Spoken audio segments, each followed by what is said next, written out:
उत्तराखंडमध्ये मोठी दुर्घटना घडली आहे।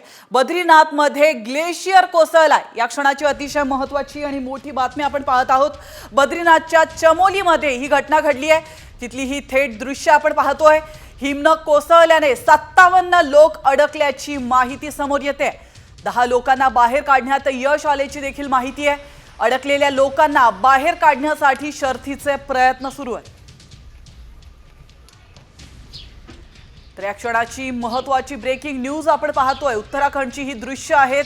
या ठिकाणी मोठ्या प्रमाणात स्नोफॉल होत असताना देखील आपण पाहतोय आणि याच दरम्यान बद्रीनाथमध्ये ग्लेशियर कोसळला। तर बद्रीनाथच्या चमोलीमधली ही दृश्य आहे। या ठिकाणी मोठी दुर्घटना घडली आहे आणि सगळ्यात महत्त्वाची बातमी म्हणजे हिमनग कोसळल्याने 57 लोक या ठिकाणी अडकल्याची माहिती मिळते। तर 10 लोकांना बाहेर काढण्यात यश आलेलं आहे। रेस्क्यू ऑपरेशन या ठिकाणी राबवलं जात आहे। तर याविषयी अधिक माहिती देण्यासाठी आपले प्रतिनिधी प्रमोद जगताप थेट आपल्यासोबत जोडले गेलेले आहेत। प्रमोद, उत्तराखंडमध्ये मोठी दुर्घटना घडलेली आहे, नेमकं या ठिकाणी काय घडलंय?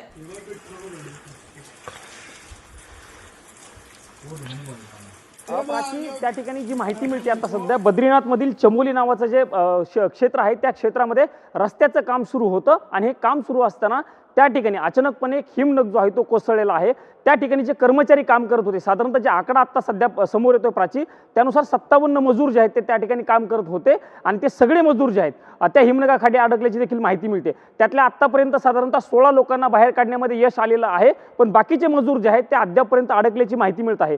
मोठ्या प्रमाणात बर्फवृष्टी जी आहे ती होत आहे, त्यामुळे ज्या ठिकाणी रेस्क्यू करायचं आहे त्या रेस्क्यू करण्यामध्ये मोठ्या अडचणी ज्या आहेत त्या टीमला येत आहेत। जी माहिती आतापर्यंत प्रशासनाकडून दिली गेलेली आहे त्या माहितीनुसार ज्या ठिकाणी ही घटना घडलेली आहे त्या घटनेपर्यंत रुग्णवाहिका ज्या आहेत त्या पाठवायच्या आहेत, मात्र कायमस्वरूपी बर्फवृष्टी होत असल्यामुळे त्या ठिकाणी रुग्णवाहिका ज्या आहेत त्या पोहोचू शकलेल्या नाहीत। आता काही वेळापूर्वी जे प्रवक्ते आहेत पोलीस मुख्यालयाचे त्यांच्याकडून ही माहिती दिली गेलेली आहे आणि त्यांनी सांगितलेलं आहे की साधारणतः 3 ते 4 रुग्णवाहिका आम्ही पाठवण्याचा प्रयत्न करत आहोत, मात्र बर्फवृष्टी इतक्या मोठ्या प्रमाणावरती होत आहे की त्या ठिकाणी आम्ही रुग्णवाहिका ज्या आहेत ती पाठवू शकत नाहीत।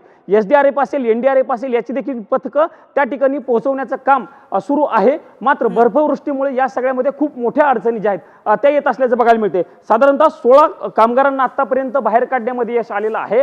बाकीचे कामगार जे आहेत ते अडकलेले आहेत।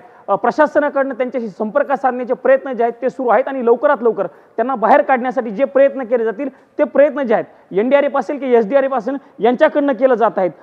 प्रामुख्याचा मुद्दा यातला सांगायला गेलं प्राची तर पोलीस असतील किंवा इतर सगळ्या यंत्रणा, प्रमुख यंत्रणा आहेत त्या यंत्रणा यांच्या सगळ्यांच्या संपर्कात आहेत आणि लवकरात लवकर या मजुरांना बाहेर काढण्याचे प्रयत्न सुरू असल्याचं आपल्याला बघायला मिळतं। नक्कीच या ठिकाणी मोठ्या प्रमाणावर बचाव कार्य देखील सुरू आहे। धन्यवाद प्रमोद, तुम्ही दिलेल्या महत्त्वपूर्ण माहितीबद्दल।